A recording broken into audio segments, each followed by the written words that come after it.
Mungkin kita nggak akan krisis dalam waktu sekarang, dalam waktu dekat. Tapi yang perlu diantisipasi adalah kalau eksternal ini menjadi sangat tidak terkendali karena di luar kendali ya. Hai sahabat TCID, kalian sedang mendengarkan podcast Suara Akademia. Ngobrol seru isu terkini bareng akademisi.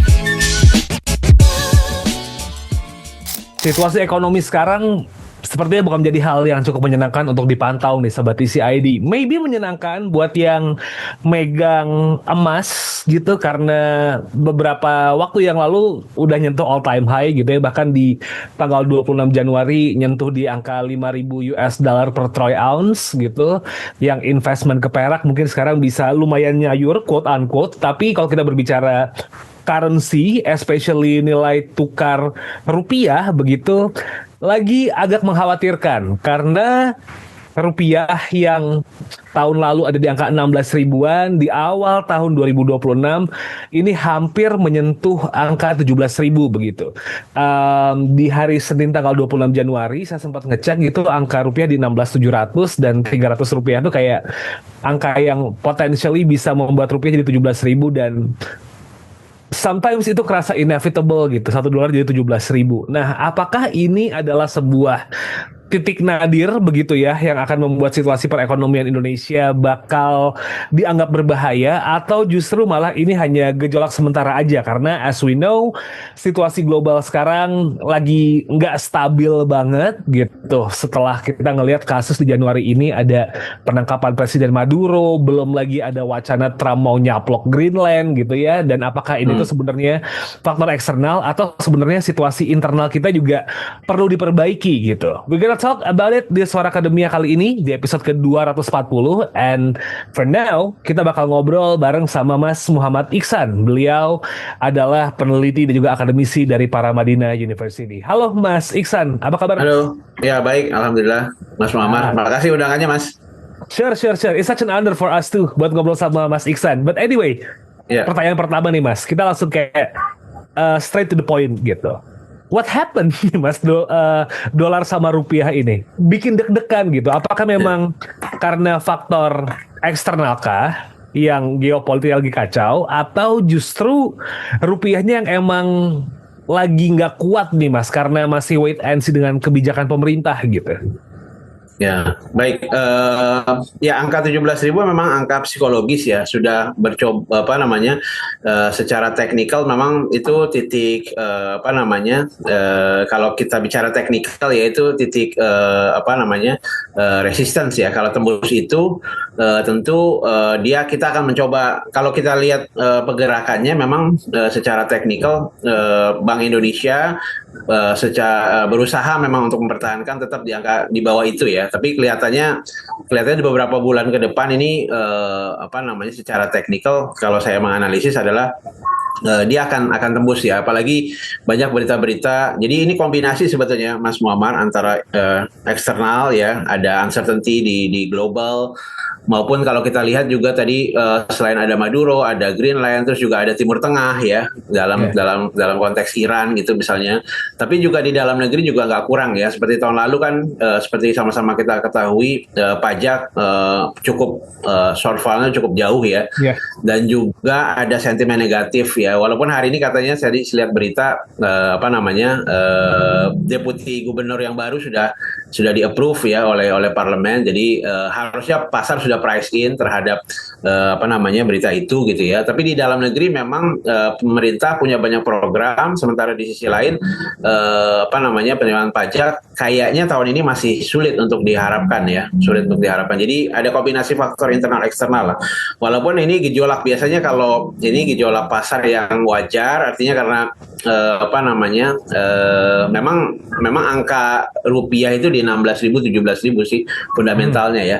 Dan jangan lupa dari sisi eksportir sebetulnya kalau harga komoditas terus naik, sebetulnya semakin menguatnya dolar atau melemahnya rupiah itu juga sebetulnya kan baik buat mereka ya dari sisi eksportir ya.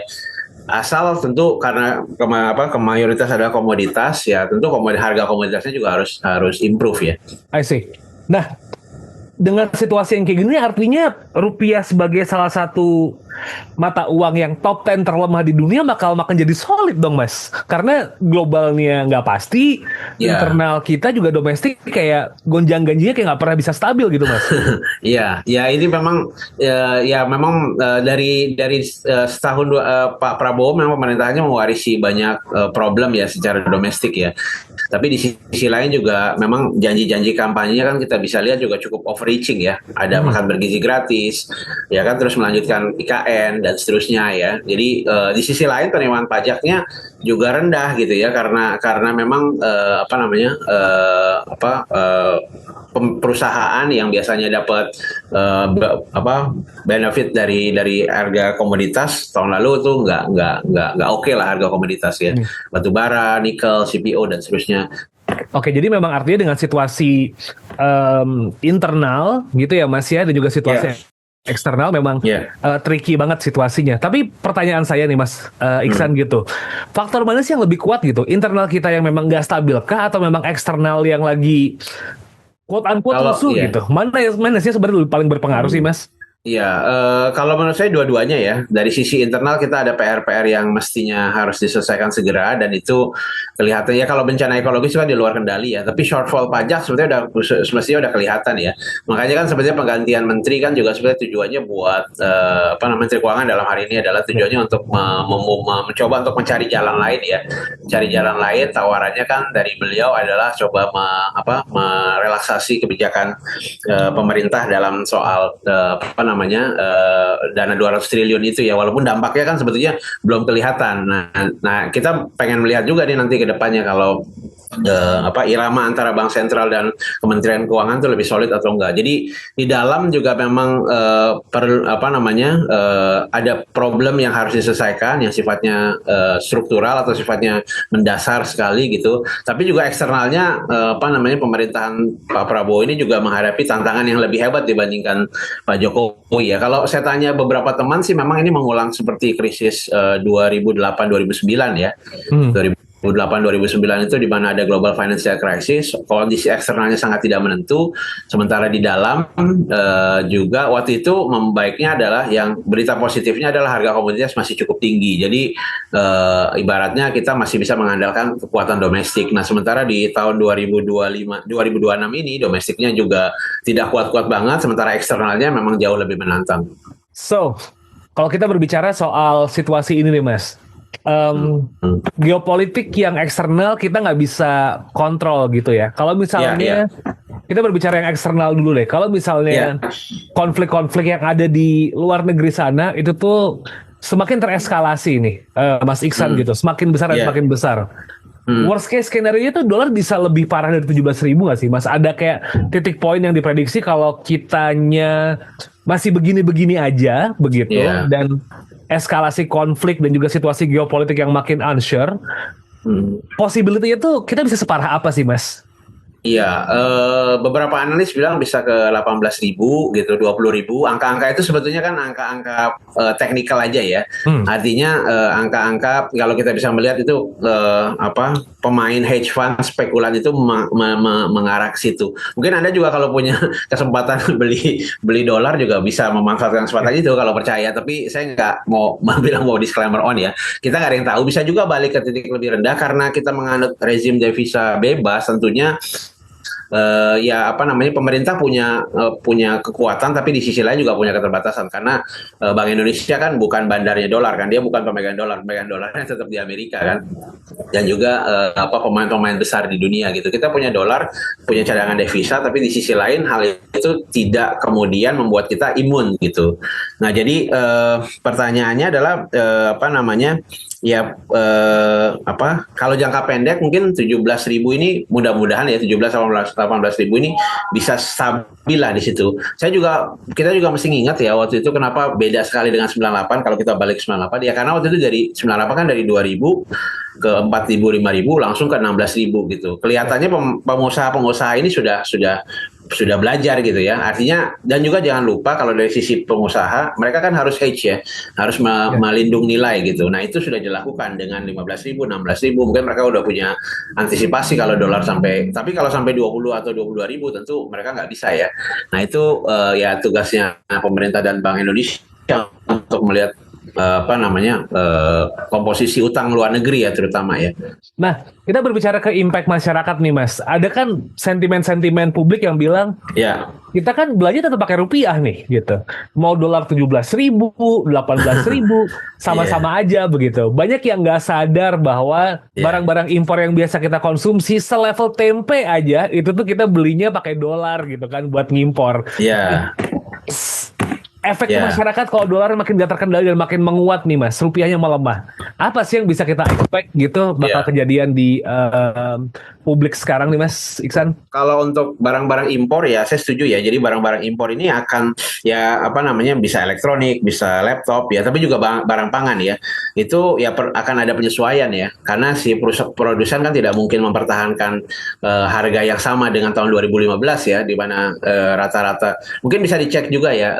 Pemerintah di APBN 2026 ini matok dolarnya berapa satu US dollar. Saya belum lihat ya. Mungkin ya bisa ngelihat di APBN 2026 di rancangannya ya. Kalau terlalu jauh ya tentu nanti defisitnya juga akan semakin besar ya. Dari sisi commoners gitu, dari sisi ini ya siap-siap untuk harga pangan naik ya. Bahan pangan ya, tapi juga siklikalnya kan sebetulnya kita mau masuk Lebaran ya, puasa, Ramadan dan Lebaran itu memang harganya biasa naik, tapi mungkin akan lebih terasa lagi kalau dolarnya kemudian melonjak cukup drastis ya. Kalau barang elektronik menurut saya itu bisa ditunda ya, orang mungkin akan bisa tunda untuk pembelian durable goods gitu yang barang tahan lama, tapi ya pasti produsen akan pass through ke konsumen kalau mereka tertekan ya marginnya akibat pelemahan rupiah, penguatan dolar ini. I see. Nah, gimana kalau dari sisi orang-orang yang berbisnis dan eksportir nih, Mas? Eksportir mungkin happy karena dolar naik. Iya. Tapi bagaimana yang tergantung banget sama bahan baku impor? Apakah ini juga artinya nanti bakal bisa mengurangi pendapatan negara melalui sektor pajak nih, Mas? Karena dolar naik, usahanya nggak bisa eksplosif gitu, meanwhile daya beli masyarakat udah jadi PR dari tahun 2025 gitu nih Mas. Iya, kemungkinan besar ya, most likely ya, untuk importer ya, mereka lagi pusing 7 clearing, gimana caranya nih, mau dinaikin orang gak ada yang mau beli gitu, nggak dinaikin margin mereka ketahan. Ya, yang paling mungkin kalau untuk produsen ya, harusnya sih belajar dari pengalaman krisis dan sebelum-sebelumnya sudah punya hedging ya, nanti kan sudah harus tahu nih kayaknya bakal kemarin nih arahnya gitu ya.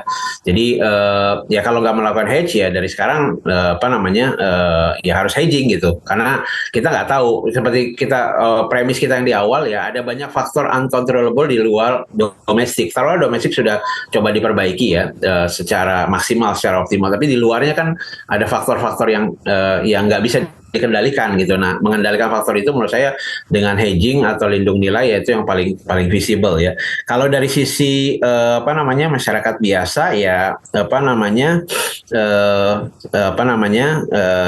ya mungkin belum akan terasa ya dalam waktu mungkin beberapa bulan ke depan gitu,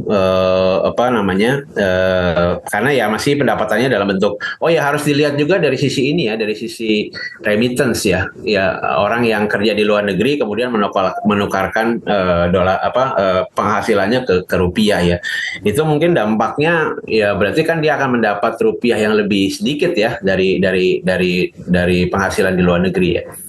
Kesejahteraannya tentu akan berkurang ya, walaupun dengan asumsi bahwa harga-harga barang itu tetap stabil ya. Kalau harga barangnya lebih mahal tentu ya kesejahteraannya akan menurun ya, tingkat penukaran remitansinya ya.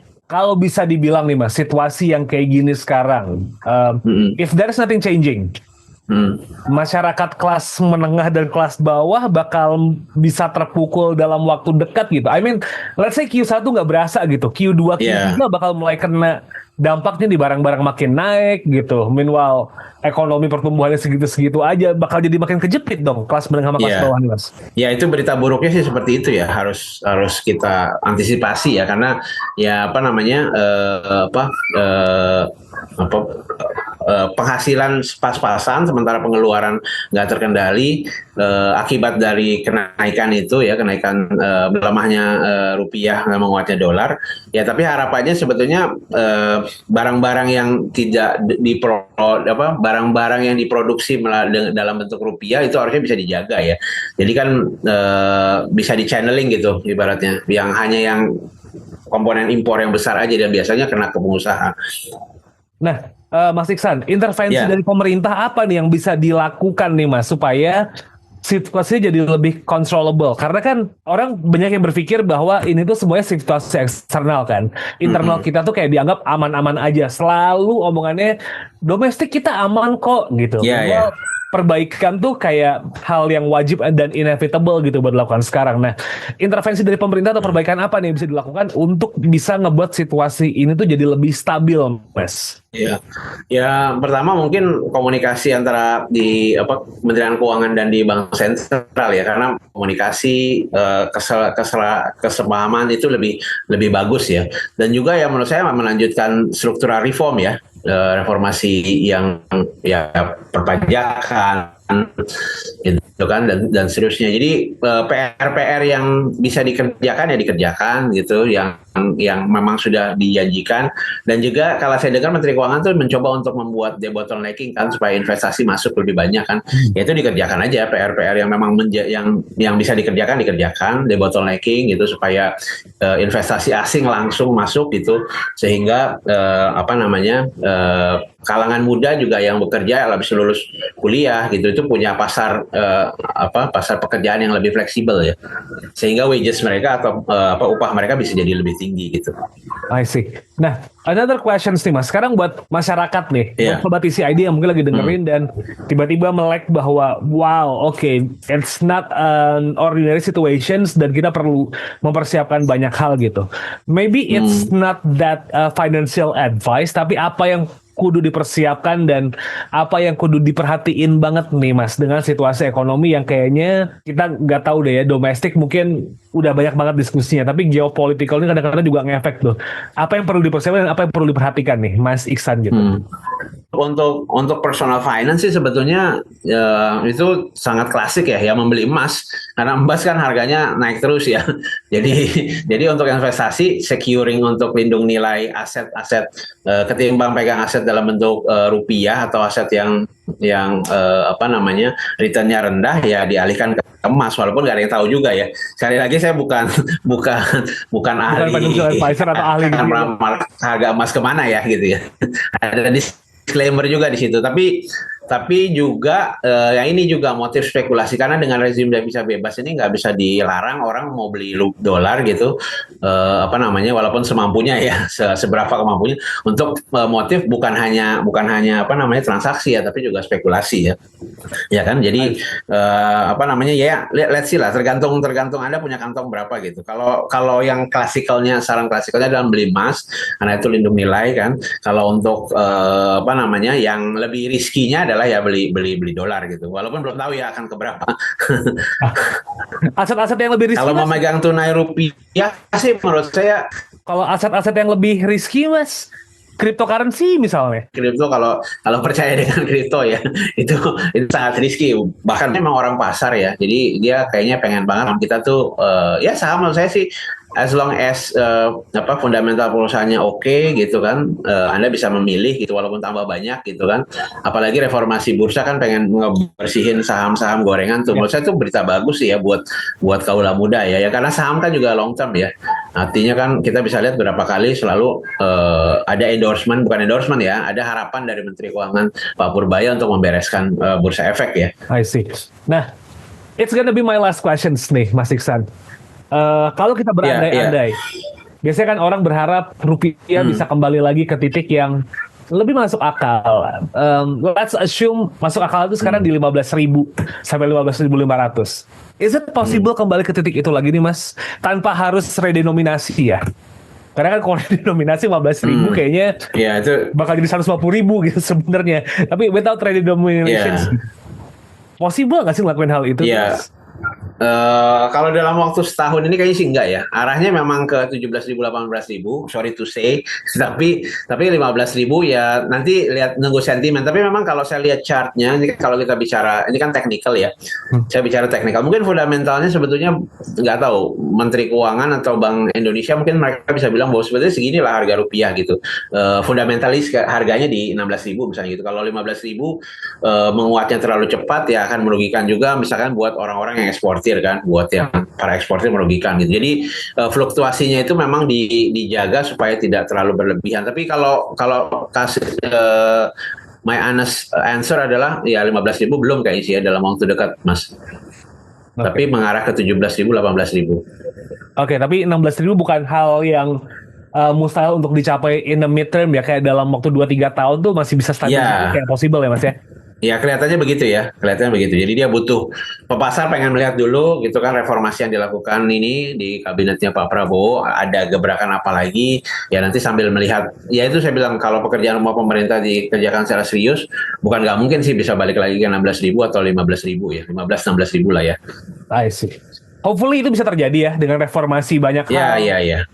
Mendorong konsumsi juga jadi ekonomi jadi lebih kuat gitu. Well, Mas Iksan, mungkin kita udah hampir di ujung obrolan nih. Maybe ada yang terlewat yang disampaikan kan Mas soal isu dolar yang almost 17.000 ini. Orang yang merhatiin kurs rupiah tuh deg-degan mulu gitu. Maybe ada yang disampaikan kan Mas yang terlewat gitu?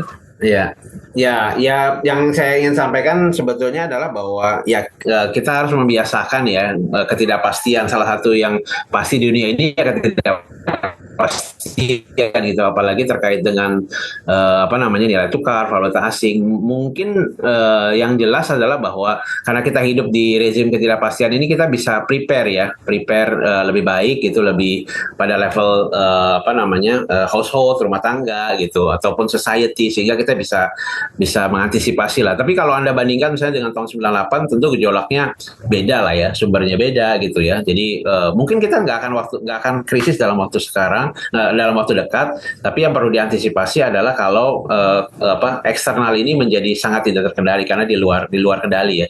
By the way, saya juga mau ke Taiwan ini, salah satu tempat yang tempat sumber ketidakpastian juga kalau seandainya tidak hati-hati ya, karena kan di blok Asia Pasifik itu sumber ketidakpastian antara Cina dan Taiwan ya. Iya. Jadi let's hope for the best, but prepare for uncertainty. Saran saya itu aja sih.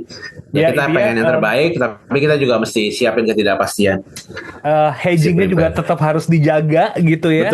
Betul. Pintar-pintar naruh aset begitu. Betul. Dan ya semoga pemerintah bisa melakukan yang terbaik. Kalau begitu, Mas Iksan, thank you so much for your time buat ngobrol kali ini, Mas. Makasih Mas undangannya. Yap. For sure, it's such an honor once again buat ngobrol sama Mas Iksan, dan semoga kita bisa ngobrol lagi ya Mas ya, next time. Ya, makasih Mas. Alright, Sobat Isi ID, thank you so much for listening to this episode. Saya Muammar Syarif would like to say thanks sudah mendengarkan episode kali ini. Jangan lupa follow The Conversation Indonesia di social media. Akun kami adalah @conversationidn. I'll see you next episode. Have a really nice day. Wassalamualaikum.